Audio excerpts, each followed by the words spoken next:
ये तस्वीरें देश में कोचिंग सेंटर्स का हब कहे जाने वाले राजस्थान के कोटा शहर की हैं, जहां देशव्यापी लॉकडाउन होने के बाद सन्नाटा पसरा हुआ है। कोविड-19 के संक्रमण को फैलने से रोकने के लिए हुए लॉकडाउन की वजह से इसी कोटा में करीब 30 से 35 हजार स्टूडेंट्स फंसे हुए हैं। ये स्टूडेंट्स देश के तमाम अलग अलग शहरों से मेडिकल और इंजीनियरिंग की तैयारी करने आए हैं और अब कोटा शहर के तमाम हॉस्टलों और पीजी में फंस गए हैं। हम बिहार और बंगाल के स्टूडेंट्स हैं जो कि कोटा में फंसे हुए हैं। राजस्थान में कोविड-19 के मरीजों की संख्या जैसे जैसे बढ़ती जा रही है, वैसे ही इन स्टूडेंट्स की और इनके परिवार वालों की चिंताएं भी बढ़ रही हैं। अधिकतर बच्चे यहाँ पर बिहार और उत्तर प्रदेश से आए हैं। मेरा नाम तान्या है एंड मैं यूपी कानपुर से हूँ एंड अभी मैं कोटा में हूँ, इंदिरा विहार में हॉस्टल में रहती हूँ। जैसे कि लॉकडाउन एक्सटेंड हो गया है, हमारे पेरेंट्स काफ़ी टेंशन हो चुके हैं कि हमारा बच्चा वहाँ सेफ़ है क्या। बहुत सारे क्वेश्चंस आते हैं पेरेंट्स की तरफ से कि खाना सही मिल रहा है, कैसा क्या है, क्या सीन है, कितना केस बढ़ गया है। तो इन सबसे पेरेंट्स को इतना ज़्यादा टेंशन हो चुके हैं। कुछ ही दिन पहले ट्विटर पर send us back home hashtag trend कर रहा था। ट्वीट की गई कुछ तस्वीरों के स्क्रीनशॉट्स में यहाँ फंसे हुए छात्रों का दर्द साफ देखा जा सकता है। सबसे बड़ी समस्या उनके खाने को लेकर आ रही है। खाने पीने के लिए भी बहुत दिक्कत हो गया है। यहाँ पे हॉस्टल्स में खाना नहीं मिल रहा है। मेस में कुछ मेस ओपन है बट वहाँ पे मेस में खाना भी नहीं मिल रहा है। कुछ हॉस्टल्स में तो खाना मिल रहा है बट खाने के नाम पे बस दाल चावल और प्याज दिया जा रहा है, कहीं पे रायता रोटी दिया जा रहा है। यहाँ पे लोगों को बेसिकली खाने की बहुत दिक्कत हो रही है। और एक दिक्कत ये है कि हमारा मेस काफ़ी दूर है तो हमें वो 2 टाइम खाना लेने जाना पड़ रहा है और वहाँ के स्टाफ जो है वो मास्क ग्लव्स वगैरह यूज़ नहीं कर रहे हैं हमारे कहने के बाद भी, तो हमें खाना लेने में काफ़ी डर लग रहा है। कोटा में पढ़ाई करने आए छात्रों को डिप्रेशन में जाने का भी डर सता रहा है। पढ़ाई में बिल्कुल भी मन नहीं लग रहा है। जब से ये लॉकडाउन हुआ है एकदम दिमाग डिप्रेशन आ गया है। जहाँ 10-10 घंटे पढ़ाई होती थी अब वो भी 1-2-3 घंटे भी नहीं हो रही है सही से। घर से फ़ोन आता रहता है, क्या करें, एकदम डिप्रेशन आ गया। इन स्टूडेंट्स को इनके मकान मालिकों द्वारा परेशान किया जा रहा है। इनसे किराए की मांग लगातार जारी है। अपने ट्वीट में इन स्टूडेंट्स ने प्रधानमंत्री मोदी को भी टैग किया है। प्रधानमंत्री ने एक बार कोटा को शिक्षा का काशी कहा था। और कोटा वो धरती है जो एक प्रकार से आजकल शिक्षा का काशी बन गया है।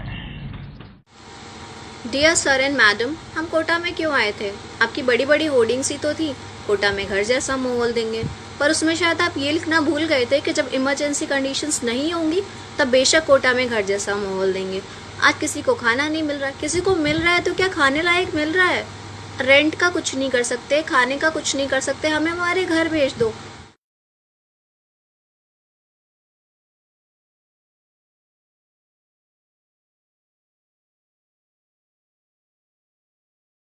तो हम सबने अभी एक स्टोरी देखी और ये स्टोरी जो है वो कोटा की है।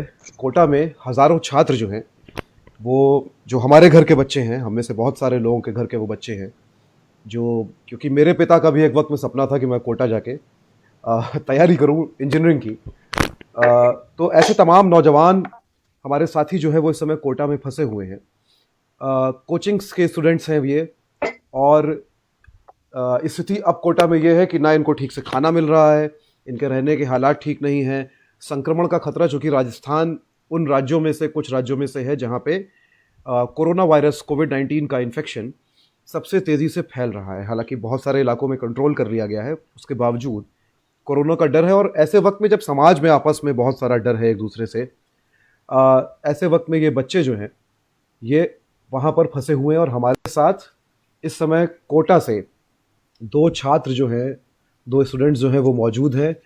आशीष रंजन हमारे साथ हैं और ऋतिक राज हमारे साथ हैं। आप देख सकते हैं स्क्रीन पे मेरे बाईं ओर ऋतिक हैं, उनके सबसे पहले आशीष है और फिर ऋतिक है, आपको दिख रहे हैं। तो सबसे पहले तो आशीष और ऋतिक, हम जानना चाहेंगे आप अपने बारे में बताएं कि आप लोग क्या करते हैं, किस चीज़ की तैयारी कर रहे हैं। आशीष, आप क्या कर रहे हैं वहाँ पर? जी बिल्कुल। सबसे पहले तो मैं ये बताऊं कि मैं जो कोटा शहर है उसके एक बड़े social media handle it happens only in Kota पे बतौर क्रिएटिव हेड जुड़ा हुआ हूँ जी, जहां हमें मूल रूप से जो छात्रों की समस्याएं हैं उनका पता चलता है लगातार। बहुत सारे छात्र हैं जिन्होंने अपनी समस्याएं हमें मैसेज करी स्टार्टिंग से ही, जब लॉकडाउन की शुरुआत हुई थी तभी से छात्रों ने हमें लगातार मैसेजेस करना शुरू किया कि क्या होगा कोटा को लेकर के, किस तरह के स्टेप लिए जा रहे हैं। जो पहला लॉकडाउन था वो तकरीबन 21 दिन का था। उसमें कुछ कोचिंग्स की तरफ से, थोड़ा जिला प्रशासन की तरफ से और बाकियों की मदद से कैसे भी वो 21 दिन का जो समय था वो निकल गया। कुछ लोगों ने मदद करी, कुछ बच्चों ने मुश्किलें सही। पर जब दोबारा लॉकडाउन अनाउंस हुआ तो बच्चों के मन में जो अनिश्चितता और डर का माहौल था वो फिर से पैदा हो गया। वजह ये कि कोटा में अभी जब हम ये रिपोर्ट कर रहे हैं कि पहले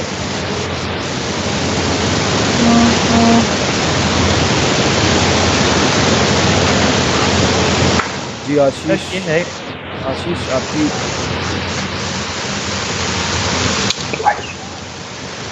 काफी डिस्टर्बेंस है आशीष। आप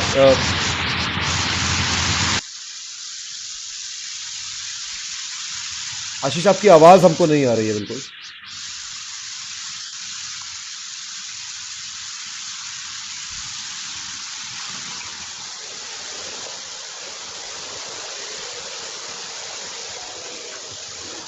आपकी आवाज हम नहीं सुन पा रहे हैं आशीष, बहुत डिस्टरबेंस आ रहा है।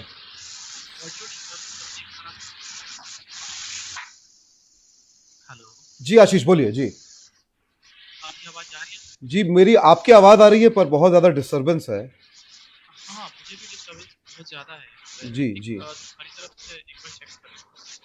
मेरे यहाँ से सारा ठीक है, इधर बाहर से कुछ आवाज नहीं आ रही है। आपकी जी अभी आपकी आवाज आ रही है आशीष, बताइए। जी आशीष बताइए। जी, मैं ये बता रहा था कि शुरुआत में जब पहला लॉकडाउन हुआ तो उसको तो छात्रों ने जैसे तैसे करके संभाल लिया। जी आशीष। डिस्ट्रिक्ट एडमिनिस्ट्रेशन ने साथ दिया, कुछ कोचिंग्स ने आगे आके साथ दिया। हमने बतौर एक सोशल मीडिया पेज हम जितना कर सकते थे उतना सहायता किया छात्रों का।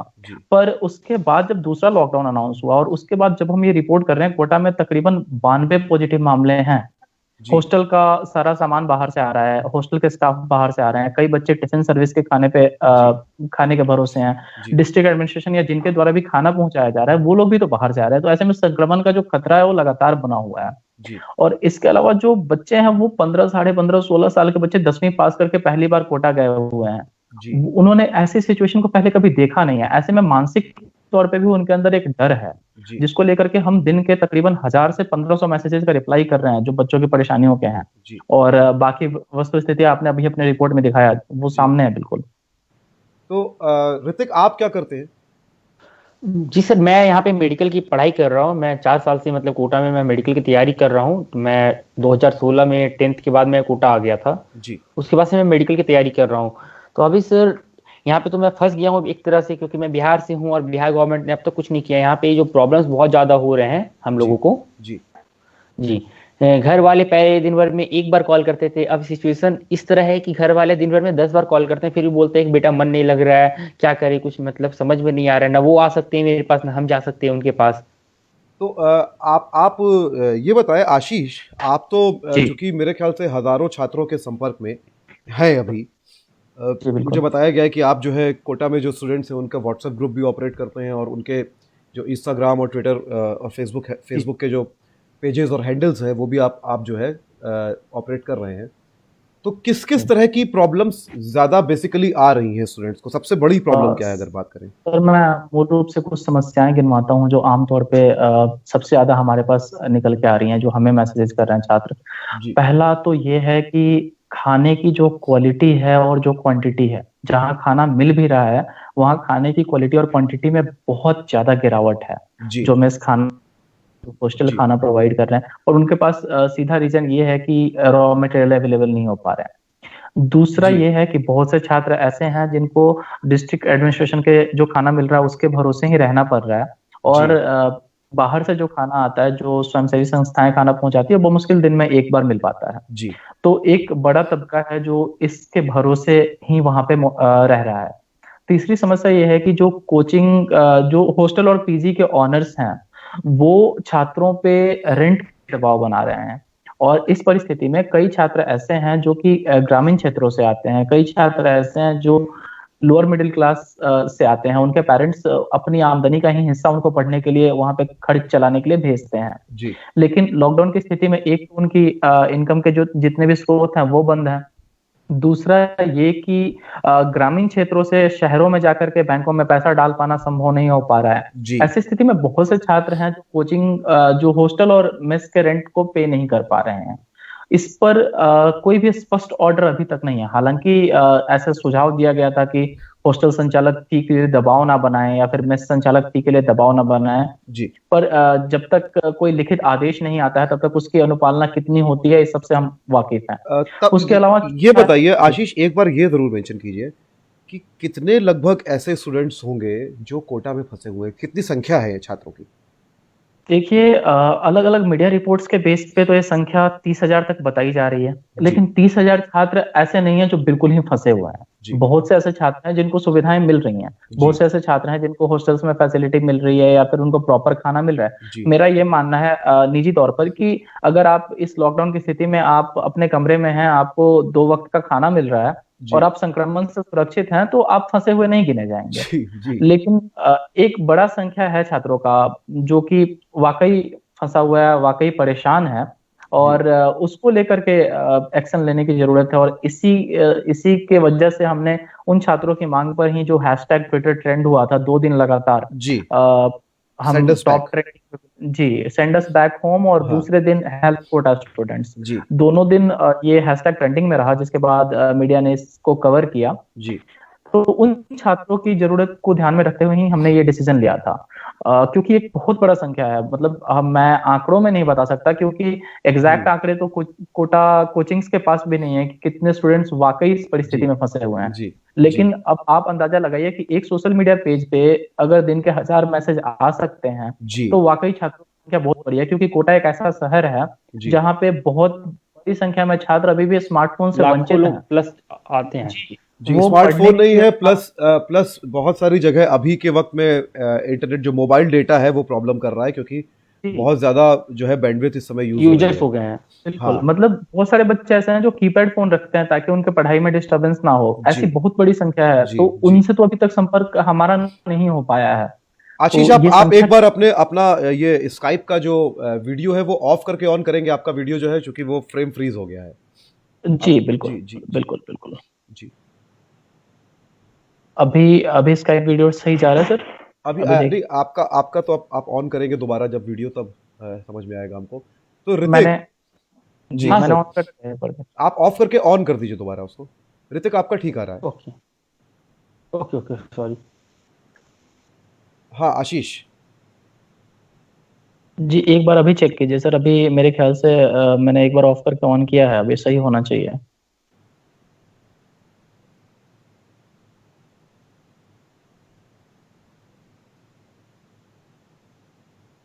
आप वीडियो, हाँ ऋतिक आपका वीडियो हमको मिल रहा है, आशीष आपका वीडियो मुझे नहीं मिल रहा है अभी भी। आप एक बार चेक कीजिए, क्या मेरा फ्रेम मिल रहा है? नहीं, आपका फ्रेम अभी मुझे नहीं मिल। हाँ अब आ गया जी।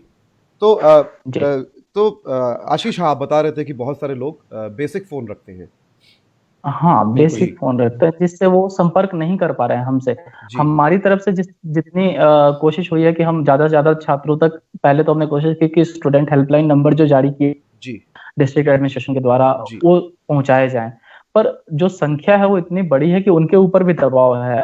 जो कोटा के कलेक्टर हैं वो अपने स्तर से बहुत ही बेहतर प्रयास कर रहे हैं। हालांकि उन्होंने कई छात्रों को पास भी निर्गत किया था कि वो अगर घर जाना चाहें तो जा सकते हैं, लेकिन कई राज्यों ने अपने छात्रों को लेने से मना कर दिया, जिसमें बिहार सबसे पहले रहा मना करने में। तो बिहार में, मतलब बिहार राज्य ने मना कर दिया कि छात्रों को वो यहाँ से लेकर नहीं जाएंगे।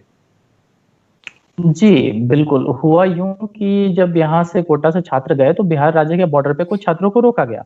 ये मामला जब संज्ञान में आया तो कोटा के सांसद हैं जो और लोकसभा स्पीकर हैं ओम बिरला जी, उन्होंने गृह मंत्रालय को इसकी सूचना दी। गृह मंत्रालय से गृह सचिव ने बिहार सरकार से शायद इस मामले में बात करी।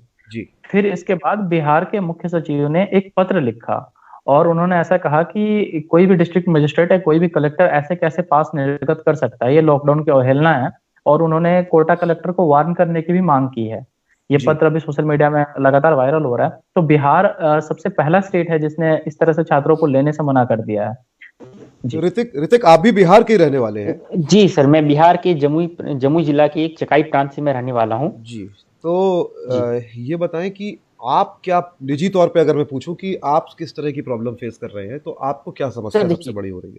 देखिए, सबसे पहले तो सर हम लोग को खाने की समस्या हो रही है, खाना तो यहाँ मिल नहीं पा रहा है प्रॉपर, ठीक है ना। अगर हम आसपास की मेस की बात करें तो मेस में बस दाल और पूड़ी या ऐसा ऐसा डिश दिया जा रहा है जो कि हम लोग खा नहीं पा रहे हैं। और मैक्सिमम ऑफ द फ्रेंड्स जो मेरे यहाँ पे फंसे हुए हैं वो ऐसा लग रहा है कि वो घुट रहे हैं रूम के अंदर, क्योंकि सर एक छोटे से कमरे में दिन भर इंसान कितना रह सकता है ना। और एक मानसिक प्रेशर बना हुआ है, मेंटल स्ट्रेस बहुत ज्यादा है, क्योंकि कोचिंग वाले कॉल रिसीव नहीं कर रहे हैं, बच्चे को पूरा प्रेशर आ रहा है बच्चे पे कि यार बच्चे करे तो क्या करे रूम पे। थोड़ा सा भी एक नेगेटिविटी आ जाती है माइंड में ना ऐसे जी कंडीशन में। जी जी मेंटल स्ट्रेस काफी ज्यादा हो पा रहा है सर। और मतलब कि पैसे की भी थोड़ी प्रॉब्लम है कि जैसे मैं एक छोटे जगह से बिलोंग करता हूँ, तो खैर मेरे घर इधर बहुत कम ही बैंक है, एक दो बैंक ही हैं, ठीक है। जी। और मेरे घर अप्रोक्सीमेट जम्मू जिला से 64 किलोमीटर दूर है। तो अच्छा। बहुत प्रॉब्लम है कि अभी कोई जा नहीं सकता बैंक या पैसा जमा करने के लिए। और हम लोग के मतलब उतना अच्छा फैमिली कंडीशन तो सबकी नहीं होती है, जी लाइट फैमिली क्लास से तो नहीं आते, जो पैसे की थोड़ी दिक्कत होती है। और यहाँ पे थोड़ा एक इनसिक्योरिटी बना रहता है कुछ कि हमारे लैंडलॉर्ड बोल रहे थे कि पेमेंट के लिए हर जगह बोला जा रहा था कि आप पेमेंट दीजिए। तो इस टाइम पे सर पेमेंट मिल नहीं पा रहा है, घर से आ नहीं रहा है स्टूडेंट्स जी के पास। जी जी। और एक तो डर है कि अगर यहाँ थोड़ा सा भी प्रॉब्लम होती है तो हम लोग कहाँ जाएंगे। जी, तो यहाँ प्रॉब्लम होती है, मतलब किस तरह की प्रॉब्लम? क्या आपको लग रहा है कि लोग जो है वो बहिष्कार कर सकते हैं, या ऐसा कुछ हो सकता है, घर से निकाला जा सकता है? बिल्कुल बिल्कुल बिल्कुल बिल्कुल ऐसे ही लग रहा है कि अगर अगर मुझे या थोड़ा सा भी तबीयत खराब होती है तो फिर वो कोई यहाँ पे मुझे देखने वाला नहीं है, कोई पेरेंटल केयर मुझे नहीं मिलने वाला है। जी पहला चीज तो सबसे बड़ा प्रॉब्लम ये है। दूसरा चीज की पेरेंट्स भी बहुत ज्यादा वरिड है कि पहले तो वरिड नहीं थे कि कोटा में 1 वीक पहले तक कोई केस नहीं था, बट जब से एक केस आया तो थोड़े वरिड हुए। बट अब जो स्टूडेंट्स लोगों में केस एक आ चुका है रिपोर्ट के अकॉर्डिंग, जी ठीक है, तो अब पेरेंट्स और बहुत ज्यादा वरिड हो गए हैं कि एक से ये बहुत ज्यादा फैलने के चांसेस बहुत ज्यादा है, क्योंकि एक पीजी में कम से कम अप्रोक्सीमेट 10 बच्चे 12 बच्चे रहते हैं। तो ये जो कोटा में एंड केस है, हॉस्टल ये किसी कोचिंग के छात्र को संक्रमण हुआ है? जी जी बिल्कुल, ये कोटा में एक कोचिंग का छात्र था जो कि लैंडमार्क सिटी एरिया में रहता था। जी 4 जी दिन पहले ये पास बनवाकर अपने घर भरतपुर वापस लौटा था अपने भाई जी के साथ। जी और उसके स्क्रीनिंग में उसको पॉजिटिव पाया गया था। उसके बाद उसका टेस्ट कराया गया, जो टेस्ट भी पॉजिटिव आया है। हालांकि जी। उसके भाई का टेस्ट नेगेटिव आया है। उसके हॉस्टल को, जहां तक मेरे पास सूचना है, उस हॉस्टल को सील कर दिया गया है और जी। सारे बच्चों के सैंपल टेस्ट के लिए भेजे गए हैं। तो और उन लोगों को पूल जी टेस्टिंग भी शायद कराई गई है, उनके अगल बगल में 2 और हॉस्टल्स को सील किया गया है। जी। तो यानी कि यहाँ पे लोगों में एक अफवाह की स्थिति जैसी हो गई है कि छात्र जो है वो संक्रमित हो सकते हैं। बिल्कुल सर, ये अफवाह नहीं है, ये एक वाजिब डर है। वाजिब डर इसलिए रियलिटी है है। जी क्योंकि छात्रों का जो पूरा सिस्टम है ना, वो इंटरकनेक्टेड है। कोटा स्टूडेंट्स जो हैं वो जी मेस वालों से कनेक्टेड हैं, वो टिफिन वालों से कनेक्टेड हैं, वो लॉन्ड्री वालों से कनेक्टेड हैं, वो हर किसी से इंटरकनेक्टेड हैं। तो जी बाहर से जो भी चीजें आ रही हैं, चाहे वो हॉस्टल में रॉ मटेरियल हो या फिर टिफिन वाले खाना लेके आ रहे हो, उनमें बराबर संक्रमण का खतरा बना हुआ है। अभी कई हॉस्टल्स की सिचुएशन ये है कि बच्चों को जो बिल्कुल मूलभूत जरूरत की चीजें हैं, जैसे अब पूरे दिन एक बार 2 बार जो भी खाना मिल रहा है, पूरे दिन कोई खाना खाकर नहीं रह सकता। बच्चे बिस्किट लाने के लिए, मैगी लाने के लिए जी जब दुकानें खुलती हैं तो बाहर जाना चाहते हैं। जी कई जी हॉस्टल वाले इस तरह से खौफजदा हैं कि वो अपने छात्रों को दरवाजे से बाहर निकलने की अनुमति नहीं दे रहे हैं। बिल्कुल इस तरह की परेशानी 1-2 जगह नहीं, लगभग कई हॉस्टल्स में है। तो आपकी आशीष, चूंकि आप लगातार स्टूडेंट्स के टच में हैं, तो कौन जी कौन से राज्य हैं जहाँ के, और जैसे बिहार से बहुत ज़्यादा छात्र हैं, और कौन कौन जी से राज्य हैं जहाँ से बड़ी संख्या में छात्र हैं, और क्या उन जी छात्रों की क्या स्थिति है? जैसे कुछ ऐसी जगह, कुछ ऐसे राज्य होते हैं जहाँ से अपेक्षाकृत संख्या में कम छात्र जो है वो होते हैं, तो उनके लिए जी स्थिति क्या है? क्योंकि मुझे लगता है कि वो शायद ज़्यादा आइसोलेटेड महसूस करते होंगे, जैसे नॉर्थ ईस्ट के स्टेट्स हो सकते हैं। बिल्कुल सर, नॉर्थ ईस्ट के सभी राज्यों को मिला के जो संख्या बताई जा रही है वो 1000 के करीब जी है। जी जो जी सबसे ज्यादा संख्या है बिहार और उत्तर प्रदेश के छात्रों की है। जी तकरीबन 7500 छात्र, दोनों 7500 बिहार से और 7500 उत्तर प्रदेश से, दोनों राज्यों से तकरीबन इतने ही छात्र हैं। जी उसके अलावा हरियाणा से, मध्य प्रदेश से, महाराष्ट्र से 2000 3000 छात्र हैं।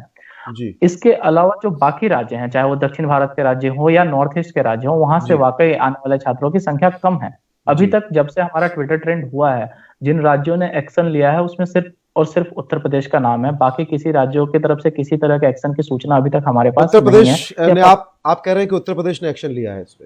जी, जी, उत्तर आप बता प्रदेश सकते हैं कि जी जो मीडिया में जो अभी न्यूज आ रही है, अभी मैं कोट करूंगा, नवभारत टाइम्स है, एबीपी गंगा है और चंबल जी संदेश जो कोटा जी का लोकल न्यूज है उसके अनुसार, और जो कोचिंग इंस्टीट्यूट्स हैं कोटा के, एलन कैरियर इंस्टीट्यूट हो गया, रेजोनेंस हो गया, जी अचीवर हो गया, इन तमाम कोचिंग इंस्टीट्यूट्स ने अपने छात्रों को ये संदेश भेजा है कि यूपी गवर्नमेंट की तरफ से उनके ट्रांसपोर्टेशन की सुविधा का इंतजाम किया गया है जी और उनको उनके गृह जिलों में पहुंचाया जाएगा। और ये प्रक्रिया शायद आज ही शुरू होने वाली है। इस तरह इसके लिए कोचिंग अपने छात्रों के डिटेल ले रहे हैं, जो भी उत्तर प्रदेश के छात्र हैं कोचिंग के, जी उनको मैसेज करके सूचना दी गई है, एक फॉर्म दिया गया है फिल करने के लिए, जी और ये बताया गया है उनको कि बहुत जल्द ही उनको उत्तर प्रदेश से निकाल लिया जाएगा। तो सबसे ज्यादा छात्र क्या उत्तर प्रदेश से हैं आप, मतलब या बिहार से हैं? उत्तर प्रदेश और बिहार की संख्या लगभग बराबर है। देखिए सर, समझने एक महत्वपूर्ण बात ये है कि ये जो अभी लॉकडाउन का फेज है, गनीमत है कि ये इस वक्त पे हुआ है। वजह ये कि बहुत सारे छात्र ऐसे थे जो होली की छुट्टी में घर जा चुके थे, घर गए थे, बिल्कुल। बहुत सारे छात्र ऐसे थे जो अपनी बोर्ड की परीक्षाओं के लिए अपने गृह राज्य लौट चुके थे, जी बहुत सारे छात्र ऐसे थे जिनका सिलेबस कंप्लीट हो गया था, क्योंकि जेईई मेन की डेट अप्रैल पहले हफ्ता में थी और नीट की डेट मई पहले हफ्ते में। तो जी बहुत सारे ऐसे छात्र जिनका बैच पहले शुरू हुआ था, उनका सिलेबस भी कंप्लीट हो चुका था, जो अपने घरों को जा चुके थे। तो आधा कोटा ऑलरेडी खाली हो चुका था। फिर ये स्थिति है, इसलिए बहुत ही ये शुक्रगुजार हैं हम कि इस वक्त पे हुआ है ये। जी। तो ऋतिक, यस सर। ऋतिक, आपके भी बहुत सारे दोस्त होंगे, मेडिकल स्टूडेंट्स बहुत सारे होंगे। ये बताइए कि उसमें क्या लड़कियां जो है, जो फीमेल स्टूडेंट्स हैं, उनकी संख्या कितनी है, कितनी छात्र हैं और वो किस स्थिति में है अभी? सर फीमेल स्टूडेंट्स में तो प्रॉब्लम्स थोड़ा सा ज़्यादा है एग्जैक्टली, कि फीमेल लोग को मेडिकल प्रॉब्लम्स भी होती हैं, बहुत सारी कॉम्प्लिकेटेड प्रॉब्लम्स होती हैं, वो ना डॉक्टर के पास विजिट कर पाती है ना कुछ, और बहुत सारी प्रॉब्लम्स ऐसी हैं लड़कियों की कि एक बेसिक नीड जो उनकी है वो सामान लेने के लिए भी उन्हें प्रॉब्लम होती है। तो हॉस्टल वाले उन्हें हॉस्टल से बाहर जाने नहीं दे रहे हैं। बहुत सारे मेरे फ्रेंड्स हैं, कलीग्स हैं जिनसे मेरी बात हुई थी, उन लोगों ने बताया कि यहाँ पे हॉस्टल से बाहर नहीं जाने दिया जा रहा है, और अगर उनके जो सामान की रिक्वायरमेंट थी, ये जो हॉस्टल की वार्डन होती है, या फिर कोई बाहर से जाकर लाकर दे रहा है, तो बाहर से अगर कोई फ्रूट भी लाकर दे रहा है तो एक रिस्क होता है कि अगर किसी एक को भी हुआ हो तो सब में फैलने का चांसेस बहुत ज्यादा हो जाते हैं। मेस में जो बच्चे खाना खाने जाते हैं, या फिर जो गर्ल्स लोग रहती हैं खाना खाने नीचे जाती हैं, या फिर उनके यहाँ जो काम वाली बाई आती है तो बाहर से आती है ना पर डे जी, और वो कहाँ से मिलकर आ रही है, किनसे मिलकर आ रही हैं, अगर एक को भी हो रहा है तो फिर ये हॉस्टल में फैलने का बहुत ज्यादा चांसेस, 99% चांसेस है कि हॉस्टल में तुरंत फैल जाएगा ये जी। क्योंकि वो लड़का जो था वो मे भी चला गया, बट वो 12 दिन तक वो यहाँ कोटा में तो रहा ना, 12 दिन तक या 14 दिन तक, तो मतलब 10 दिन तक तो कोटा में रहा जी जी। और ऐसी डिजीज तो है नहीं कि मतलब आज आई आपकी बॉडी में और आज आपको पता चल गया, राइट जी। इसका इंक्यूबेशन टाइम है थोड़ा, वो ये तभी पता चल पाता है। तो वो उस टाइम पे वो बच्चे किससे मिले हैं, इनको काफी मतलब मुश्किल है ट्रेस कर पाना, क्योंकि वो किससे मिले, कहाँ गए, एंड वो किसी फल वाले के कांटेक्ट में आए थे, किसी सब्जी वाले के कांटेक्ट में आए थे, जिसके कारण उनको बीमारी हुई, क्योंकि वो बच्चे को तो अचानक से अपने आप तो नहीं हो गई है। जी। तो आशीष, जैसे एक तो देखिए हमने ये बात की कि ये प्रॉब्लम है, और चूंकि हमारे समाज में भी हमारे साथ एक समस्या है कि हम जो पीड़ित है उसके प्रति जो है वो सहानुभूति या प्रेम का अप्रोच रखने की जगह हम डरने लगते हैं, संवेदना नहीं रखते हैं। बिल्कुल। आशीष, क्या लेकिन आपने, मुझे जो जानकारी मिली कि आपने जब मुझे अभी बताया भी कि जो हैशटैग था सैंडर्स बैक होम, तो आपके उस हैशटैग का, जो कोटा के स्टूडेंट्स का हैशटैग था, उसका इस्तेमाल जो है वो किसी और चीज के लिए कर लिया गया, बाकायदा एक कम्युनिटी के खिलाफ नफरत भड़काने के लिए। बिल्कुल। मैं बताता हूँ आपको, जैसे हमारा हैशटैग हमने जब चलाया था सेम डे, मतलब 1 बजे से हमने शुरू किया था और तकरीबन शाम 5 बजे तक हमारे पास 70,000 से ज्यादा ट्वीट आ चुके थे, हम नंबर 1 ट्रेंड कर रहे थे। हुआ यूं कि उसी वक्त बांद्रा में, मुंबई में, वो मजदूरों का जमावड़ा इकट्ठा हो गया। अब मीडिया में खबर आई और तमाम ब्लू टिक्स अकाउंट्स थे जिन्होंने इस हैशटैग को हथिया लिया। उन्होंने कोशिश करी कि चूंकि ऑलरेडी नंबर 1 ट्रेंड हो रहा था, नंबर ऑफ ट्वीट्स काफी हाई थे, उन्होंने उसको यूज करके ट्वीट करना शुरू कर दिया। जैसे ही ये हुआ, हमने एक डिस्क्लेमर डाला और हमने तुरंत अपने जो भी संपर्क में छात्र थे, हमने उनको कहा कि अभी सब इसको बंद करो, क्योंकि हमारा कहीं से भी ये इंटेंशन नहीं था कि आप एक बार में जितने भी लोग जहां भी फंसे हैं उनको मूव करा दीजिए, क्योंकि लॉकडाउन है, हम इस चीज को बहुत अच्छे से समझते हैं। तो वहां जो यूज हो रहा था वो इसको इसी तरीके से यूज किया जाता है कि सभी लेबरर्स जो भी फंसे हैं, जो भी स्टूडेंट्स फंसे हैं, सबको ले जाओ। इसलिए हमने उसको बंद कराया और अगले दिन हमने दोबारा हेल्प कोटा स्टूडेंट्स करके एक ट्रेंड चलाया, जी। जिसका असर जो है अब हम देख रहे हैं। तो आप दोनों से एक सवाल और है, क्योंकि मुझे लगता है कि शायद कुछ कहानियां मैं आज भी सुबह देख रहा था और कल भी, तो मैं हैरान था कि एक न्यूज़ चैनल, में नाम नहीं लूंगा हालांकि, जिस पे जहां आपकी स्टोरी भी चली और जहां आपको लाइव भी लिया गया उनके अंग्रेजी चैनल में, उस एक न्यूज़ चैनल को छोड़कर कोई भी वो खबरें, उन खबरों पे बात ही नहीं कर रहा है जो दरअसल आम जनता से जुड़ी हुई है। तो वो पूरा प्रोसेस वही है कि इंतजार किया जाता है कि इस मुद्दे जी, इस मुद्दे पर मेन स्ट्रीम मीडिया के बारे में मैं कहूंगा, क्योंकि मुझे है शिकायत थोड़ा मेन स्ट्रीम मीडिया से। वजह ये कि ये आज पहली बार नहीं हुआ, और हमने ये ट्रेंड, मतलब जो ट्रेंड चलाना पड़ा ना, ये सर हमारी मजबूरी थी। जी, मेन स्ट्रीम मीडिया ने अगर मुद्दे को पहले रिपोर्ट किया होता, 20 दिन कम नहीं होते हैं, 22 दिन कम नहीं होते हैं, अगर इस पूरे वक्त में मेन स्ट्रीम मीडिया ने कोटा, और इतनी बड़ी संख्या में छात्र हैं, छोटी खबर नहीं थी, अगर 1, 2, 4 रिपोर्ट भी की होती तो संभवतः स्थिति में सुधार आया होता, लेकिन उन्होंने ऐसा नहीं किया। उसके अलावा जिस चैनल के बारे में आप बता रहे थे, उसको छोड़कर बाकी चैनलों ने जो रिपोर्ट करी है, उनके पास संसाधन है। जिन चैनलों के पास कैमरामैन है, जिनके पास रिपोर्टर्स हैं, जिनके पास तमाम संसाधन है उन शहरों में, वो ग्राउंड रिपोर्ट पे काम नहीं कर रहे हैं, ये सच्चाई है। हालांकि बहुत सारे पोर्टल्स ने और कुछ मीडिया के मेन स्ट्रीम चैनलों ने भी इसको अच्छे से रिपोर्ट किया है, पर मुझे शिकायत तो है उन चैनलों से जो इसको भी अभी भी प्रॉपर तरीके से रिपोर्ट करने के बजाय अपना वही जो एक फ्रेम बना लिया, शॉट ले लिया, वही वाला काम कर रहे हैं। और बाकी मुसलमान तो मिल ही जाता है खबर चलाने के लिए, तो ये तो पॉलिटिकल बहस है। तो वो तो मतलब क्योंकि बांद्रा वाली जिस खबर को मैं दर्शकों से ही बात करना चाहूंगा, बांद्रा में मैं मुंबई में रहता हूं, तो बांद्रा वाली जिस खबर को फैलाने के लिए, जिस प्रोपेगेंडा के लिए आपके हैशटैग का इस्तेमाल किया गया, तो वो जिस मस्जिद की बात की जा रही थी जहां लोग इकट्ठा थे, वो लोग मस्जिद के बाहर नहीं इकट्ठा थे, वो दरअसल मस्जिद बांद्रा स्टेशन के बाहर है, और उसके मस्जिद के ठीक पीछे बांद्रा स्टेशन का टिकट काउंटर है। तो इसलिए लोग वहां पर इकट्ठा थे, पर बिना ये पता किए कि ये सारे लोग किस धर्म के थे, और जो है वो पूरा खेल शुरू, आपका हैशटैग हत्या लिया गया उसमें। लेकिन खैर, उम्मीद है कि इसमें जांच होगी और जो भी दोषी हैं वो उन पे कार्रवाई होगी, क्योंकि किसी तरह की अफवाह फैलाना तो कहीं से भी उचित नहीं है। मुझे लगता है कि दोषियों पे कार्रवाई वाले वक्त से हम बहुत कई साल पहले आगे आ चुके हैं। हम अब जो है कार्रवाई उन पे होती है जो आवाज उठाते हैं। तो खैर, ये भी सच है, ये भी एक सच है। तो मैं ये जानना चाहूंगा कि इस बीच में जब ये सब परेशानियां चल रही हैं, जब ये सब दिक्कतें हो रही हैं, इस बीच में कुछ ऐसी घटनाएं भी होंगी, ऐसी चीजें भी हुई होंगी जो थोड़ी सुखद होंगी और सुकून देने वाली होंगी, जहां इंसानियत का जो उजला पक्ष है वो भी निकल के आया होगा। ऐसी कोई घटना आप दोनों के पास है क्या जो बता सकते हैं? बिल्कुल, मैं कोटा के संदर्भ में आप चाहे मैं कितना भी क्वेश्चन कर लूं सरकार को या प्रशासन को, या हम कितने भी क्वेश्चन कर लें सरकार को या प्रशासन को, ये एक तथ्य है कि कोटा जिला प्रशासन ने, खासकर जो कोटा के कलेक्टर हैं ओपी केसरा सर, उन्होंने इस परिस्थिति में बहुत ही बेहतर कार्य किया है।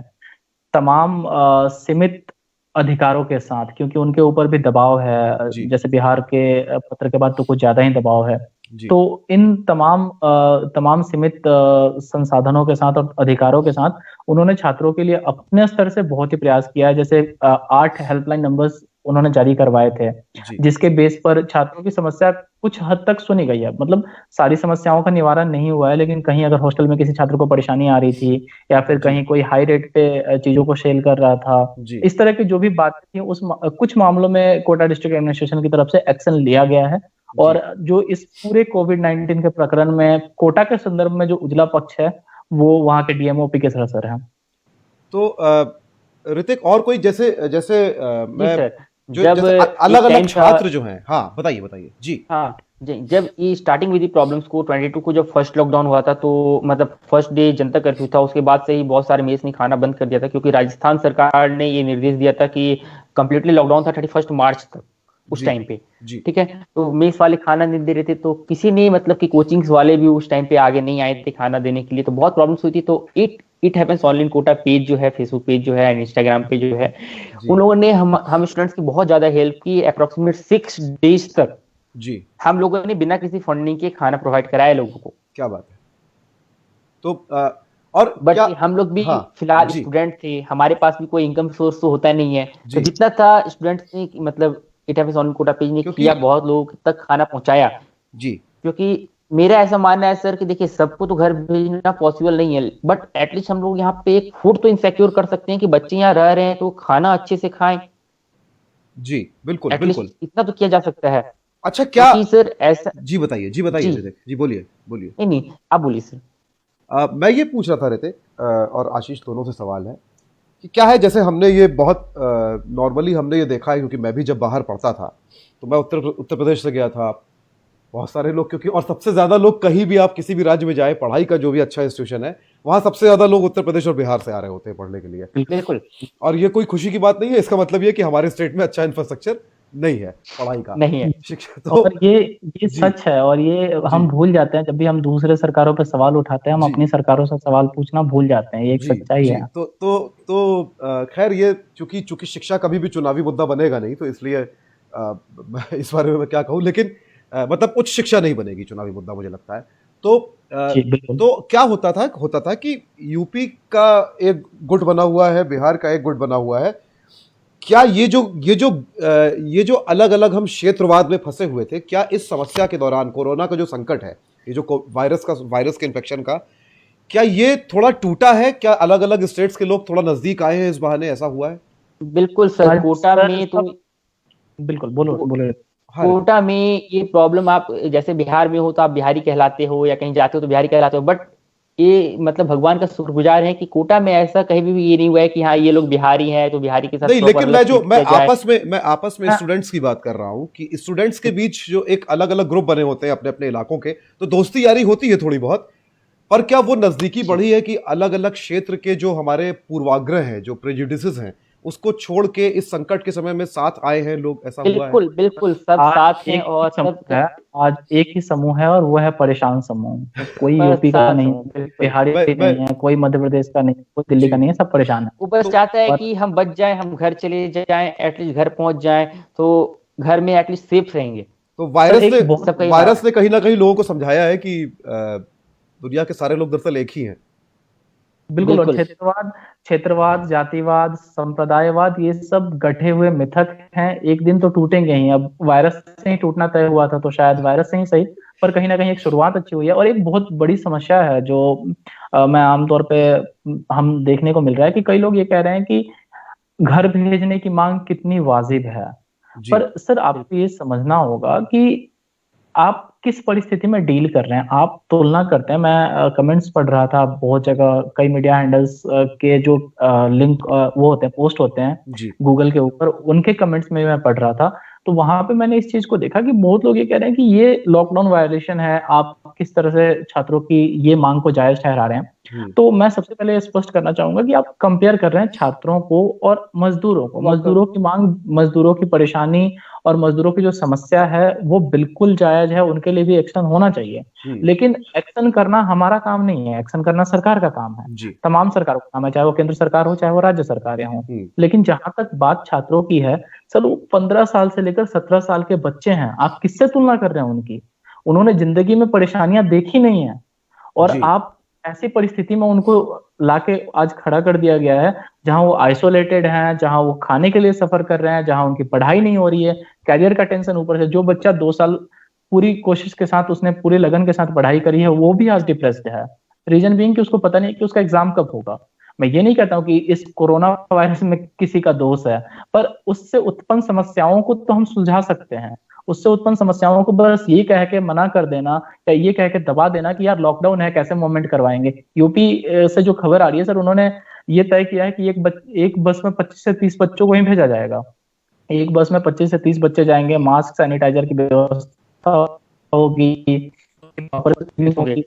फूड पैकेट्स होंगे। ये मीडिया में अभी तक की जो खबरें हैं उसके बेस पे मैं बता रहा हूँ। तो अगर इस तरह की व्यवस्था हो सकती है, बसों को डिपोज से सैनिटाइज करके भेजा गया है, तो अगर इस तरह की व्यवस्था यूपी सरकार कर सकती है, तो मध्य प्रदेश सरकार, बिहार सरकार, जो की सरकार, हरियाणा सरकार क्यों नहीं कर सकती है? क्योंकि सर ये एक सच है जो मैं हमेशा कहता हूं और मैं आज फिर दोहराऊंगा कि सरकारों के पास पैसे की कमी नहीं है, सवाल नियत का है। बिल्कुल, फंडिंग हम लोगों ने बहुत की हुई है, इस बार भी हर सरकार को डोनेशन मिले हैं, चाहे वो सीएम केयर्स हो, चाहे वो पीएम केयर्स हो, सीएम रिलीफ फंड हो, हर सरकार को डोनेशन मिले हैं, तमाम लोग आगे हैं और बकायदा जो इतना इतना पैसा हर सरकार के पास है कि वो अपने नागरिकों को सुरक्षा प्रदान कर सकती हैं। लेकिन इरादे कैसे हैं? अगर मैंने कुछ सुझाव दिए थे कि अगर बिहार सरकार के संदर्भ में बात करें, उन्होंने कहा कि भाई इतने बड़े लेवल पे टेस्टिंग पॉसिबल नहीं है, इतने बड़े लेवल पे हम छात्रों को कैसे ले जाएंगे। मैं कहता हूं कि अगर 40, 50, 60, 70 छात्रों का समूह आता है, 100 छात्रों का समूह आता है, आप पूल टेस्टिंग कर सकते हैं। पूल टेस्टिंग एक अच्छा विकल्प है, आप पूल टेस्टिंग कर सकते हैं, जहां से आप अगर कंप्लीट सैंपल नेगेटिव है तो इसका मतलब ये हुआ कि कोई भी छात्र पॉजिटिव नहीं है, आप भेज सकते हैं उनको घरों में। तो जस्ट इस तरह की कोशिशें की पूल टेस्टिंग के लिए सर मुझे जहां तक लगता है कि मुझसे या फिर ऋतिक से या फिर जो कोटा के छात्र हैं उनसे ज्यादा समझदार लोग जिम्मेदार पदों पर बैठे हैं, आईएएस आईपीएस बन के बैठे हुए हैं, सरकार में मंत्री पदों पर हैं, वो ज्यादा समझदार हैं। उनको अगर इस चीज का आइडिया नहीं है तो मुझे लगता है कि ये फिर सोच की समस्या है। तो ऋतिक और आशीष, आपसे बात करके तो बहुत अच्छा लगा। ये बताएं कि परिवार जो है, परिवार से नियमित बात हो रही है आप लोगों की? जी, मैं बोल तो रहा था कि पहले 1 कॉल्स आते थे घर से दिन भर में, अब 24 आवर्स में 10 से 12 कॉल्स आते हैं कि बेटा कैसा है, क्या है, खाना खाया कि नहीं खाया। क्योंकि सर ये स्थिति है कि एक बार भी खाना मिल जाए तो हम लोग शुक्रगुजार होते हैं कि खाना मिल गया है। अप्रोक्सीमेटली 90% ऑफ द पॉपुलेशन जो अभी करंट सिनारियो की है, वो स्टूडेंट जो है उनको खाना बनाना नहीं आता है। और वो सबसे ज्यादा प्रॉब्लम ये है कि जब खाना बनाना नहीं आता, और हमारे स्टूडेंट्स के पास होता क्या है, एक गैस, एक सस्पेन, राइट, जिसमें हम लोग मैगी बनाते हैं, एक केटल होता है, उससे हम लोग क्या बना सकते हैं, और मैगी खाकर कितना दिन तक हम रह सकते हैं। तो माँ ज्यादा परेशान है घर में, और माँ ज्यादा परेशान है, बाहर से खाना आते तो डर लगा रहता है कि खाने में क्या मिला है, कब कैसे आया है, और खाने की क्वालिटी भी सही नहीं रहती। ऋतिक, माँ क्या कहती है फोन पे?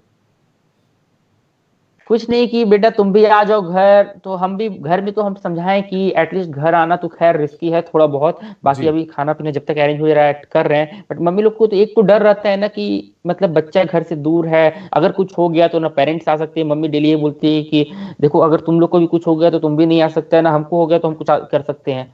सबसे बड़ा प्रॉब्लम ये है, वो होता है ना सर कि माँ होती है और एक वो कुछ हो जाएगा तो वाला जो डर होता है ना, वो इस समय सबसे ज्यादा हावी है। और आप भूख का इलाज कर सकते हैं, इस डर का इलाज तो यही है कि आप पूरी तरह से सुविधा दें, तभी जाकर कोई आश्वस्त होगा कि उसका बच्चा जहां भी है सुरक्षित है। अगर कोचिंग वाले बस एक अगर किसी शहर में 92 मामले हैं और वहां बच्चे बाहर के खाने पर डिपेंडेंट हैं तो परिवार बिल्कुल चिंता में आएंगे। तमाम छात्रों के मैसेज हमारे पास हैं जिनमें उनके परिवारों के मैसेज के स्क्रीनशॉट हैं, उनके रोते हुए वीडियोज हैं। तमाम ऐसे छात्र हैं बहुत परेशान है। ऐसा नहीं है कि सिर्फ खाना ना मिलने से परेशान है, इसलिए भी परेशान है क्योंकि वो अपने परिवारों से दूर हैं, वो इस उम्र में अभी तक नहीं पहुंचे हैं या इतना ग्रोथ उनका नहीं हुआ है कि इन तमाम चीजों को अपने स्तर से संभाल सकें। हालांकि कोटा के छात्र बहुत मजबूत हैं, वो संघर्ष करना जानते हैं, तमाम प्रतियोगी परीक्षाओं में उन्होंने अपना जो जज्बा है वो दिखाया है, अपना संघर्ष है वो दिखाया है। पर सर ये स्थिति अलग है, ये बिल्कुल ही अलग स्थिति है और इसको संभालना बहुत जरूरी है। आशीष, ऋतिक, आप दोनों का हमसे बात करने के लिए शुक्रिया। और एक वेब सीरीज आई थी कुछ ही वक्त पहले, कोटा फैक्ट्री नाम से, और उसमें हमने कुछ कहानियां देखी थी। एक कहानी और आपके सामने इस वायरस के संकट में है, और इन छात्रों की इसलिए भी तारीफ कीजिए कि ना केवल ये इस मुश्किल दौर में सब कुछ झेल रहे हैं, ये मुस्कुरा के हमसे बात कर रहे हैं, ये अपनी लड़ाई ये खुद लड़ रहे हैं, आवाज़ उठा रहे हैं सोशल मीडिया से ही सही। और सबसे अच्छी बात ये कि ऐसे दौर में भी ये छात्र, ये नौजवान, ये लड़के लड़कियां नफ़रत के खिलाफ खुल के खड़े हैं। इनके मन में किसी के लिए कोई शिकायत नहीं है, इनके मन में किसी की नफ़रत नहीं है, बल्कि ये उसको कंडेम कर रहे हैं। मुझे लगता है कि हमारी आपकी उम्र के, हमसे बड़ी उम्र के बहुत सारे लोगों को इन नौजवानों से बहुत कुछ सीखने की ज़रूरत है। फैज़ अहमद फैज़ की एक नज़्म इंतसाब में फैज़ कहते हैं कि डेडिकेट करते हैं उस नज़्म को कि पढ़ने वालों के नाम वो जो असहाब तबलो अलम के दरों पर किताबों कलम का तकाजा लिए हाथ फैलाए पहुँचे मगर लौटकर घर ना आए कभी। तो हमको इस मुल्क को वैसा मुल्क नहीं बनने देना है। और इसी बात के साथ मैं एक बार फिर से थैंक्स बोलना चाहूँगा आशीष और ऋतिक, आप दोनों को बेस्ट